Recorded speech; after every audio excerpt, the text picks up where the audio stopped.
The alarm in my ear did not stop screaming, and neither did the crowd around me.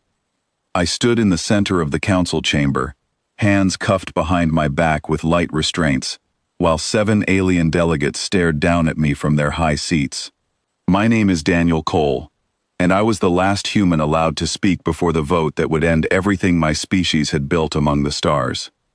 Humanity is hereby stripped of all gate privileges, the lead delegate said, her voice flat and final. Effective immediately, all human ships, embassies, and personnel are to withdraw from concordant space within 72 hours. 72 hours. That was all the time they gave us after 40 years of partnership, after we had helped rebuild 3 of their war-torn colonies, after we had shared our medicine with species who would have lost millions without it. I did not argue. I did not beg. I simply looked at the delegate and said, "You will regret this." She laughed. They all laughed. That laughter is the last sound I remember before the guards dragged me out of the chamber and threw me onto a transport bound for Earth. I was not afraid. I was already thinking about the wires. Every gate in concordant space ran on a network we called the Lattice, an ancient system of jump points that connected thousands of worlds. What the Council never knew, what only a handful of us ever knew, was that human engineers had spent 15 years quietly building redundancy nodes into that lattice. We told them it was for stability. We told them it was a gift. It was not a lie, not exactly. It was also a lock, and only human hands held the key. My ship landed on Earth 11 hours after the verdict. I did not go home. I went straight to the deep facility beneath the Colorado mountains, where our top engineers and military leaders were already waiting, faces pale under the fluorescent lights. "They actually did it," said Laura Bennett, our chief systems architect, when she saw me walk in. "They actually dinished us." "They think we will crawl back," I said. "They think we need them more than they need us." Laura's jaw tightened. She had built half the code running through the lattice nodes with her own hands. "Do we use it?" I looked around the room at every face waiting for my answer. Admiral Owen Clark stood near the far wall, arms crossed, eyes hard as stone. Beside him was Grace Milton, our head of foreign relations, the woman who had spent a decade trying to keep peace with species who saw us as dangerous simply because we refused to stay small. "They cut the cord," I said, "so we cut it all the way." Nobody spoke for a long moment. Then Admiral Clark nodded once, and that was enough. We had 72 hours to leave their space, but we needed only 48 to finish what we came to do. Every human embassy across a dozen alien worlds received the same coded message that night. Pack everything. Leave nothing behind that a machine or a scanner could reverse engineer. Trust no one outside the ship. The order sounded cold, almost cruel, but every person who received it understood why. I flew to the embassy on Vaith myself, a rust-colored world crowded with tall alien spires, and streets full of species who had once called us friends. My contact there was Ellen Marsh, a young diplomat who had spent 3 years building trust with the Vaithan people. When I told her the plan, she did not cry, though I could see it cost her. "There is someone I need to say goodbye to," she said. "You have 2 hours," I told her. "After that, the gate closes, and it never opens again." She left without another word. I did not follow her. Some goodbyes are not mine to witness. While she was gone, I worked with our engineers to strip the embassy of every piece of human technology, every data core, every scrap of research that had taken decades to build. We left the walls bare and the furniture untouched. A hollow shell where a home used to be. Ellen returned with 20 minutes to spare, her eyes red but her spine straight. She did not tell me who she said goodbye to, and I did not ask. We boarded the last transport out of Vaith as the planet's twin suns dipped behind the spires. Below us, the streets that had once welcomed human traders and doctors were already empty of anyone wearing our colors. It was strange how quickly a home can become a memory. Across 100 worlds, the same story played out. Human doctors closed clinics that had saved thousands of alien lives.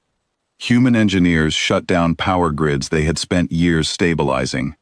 Human traders sealed warehouses full of goods that would now sit and rot, because no other species could keep those supply lines running the way we did. We were not cruel about it. We did not sabotage. We did not destroy.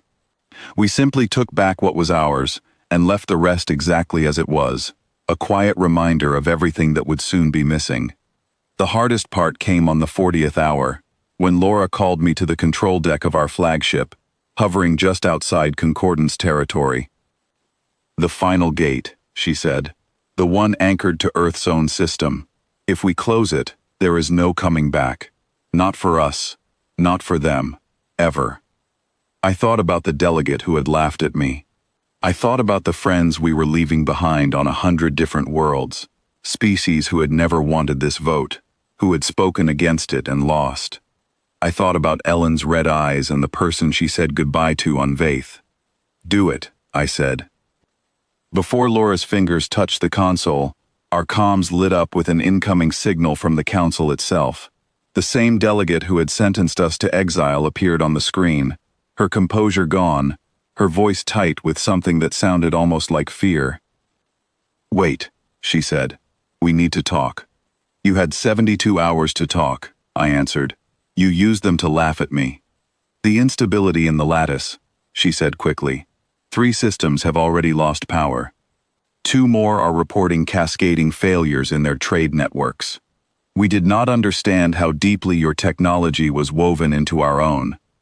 I almost felt something for her in that moment. Almost. "You did not understand us at all," I said.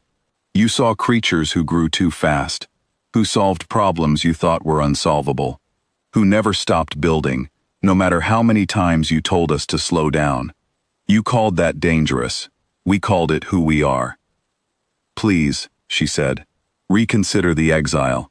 We can restore your full status within the council." I looked at Laura. I looked at Admiral Clark. I looked at every tired, resolute face on that bridge, people who had spent 48 hours packing up decades of work without a single complaint. "No," I said. "You wanted us gone. Now you have your wish. Close the gate, Laura." The delegate started to speak again, but her voice cut off mid-word as the connection died. Laura's hands moved across the console, and I watched numbers fall away on the display, one system after another, disconnecting from a network we had helped build, and were now dismantling with our own hands. The final sequence took only 90 seconds. 90 seconds to end 40 years of connection to a galaxy that had never truly wanted us as equals. When it finished, the view screen showed nothing but open stars, distant and silent, no longer doorways to 1,000 worlds. Just stars, the way they must have looked to every human who lived and died before we ever learned to open a gate at all. Nobody on that bridge cheered. There was no triumph in the room, only a heavy kind of quiet, the sound of a door closing on a chapter none of us would ever read again. "What happens now?" Ellen asked me later, as our ship turned back toward Earth. "Now we build," I said, "on our own terms, in our own systems, without anyone telling us we are growing too fast or reaching too far." She almost smiled. "And if they come looking for us someday? If they find a way to reopen a gate?" I thought about that question for a long time before I answered. "Then we will decide, on that day, whether we still want to be found." 5 years passed before I stood in that same control room again, older now, my hair gray at the edges, looking at a dead gate frozen in the black outside Earth's orbit. It had not opened once since the day we closed it. No signal, no ship, no desperate plea from a council that had once called us dangerous and unworthy. We did not need them. In those 5 years, human colonies grew stronger than they had ever been under Concordance rule. Our engineers built new stations without asking permission. Our doctors cured diseases without waiting for approval from a committee that feared our progress. Our children grew up hearing the story of the day we chose ourselves over a galaxy that never chose us back. Laura joined me at the viewport that day, her own hair streaked with silver, her eyes still sharp as they had been on the night we closed the last door.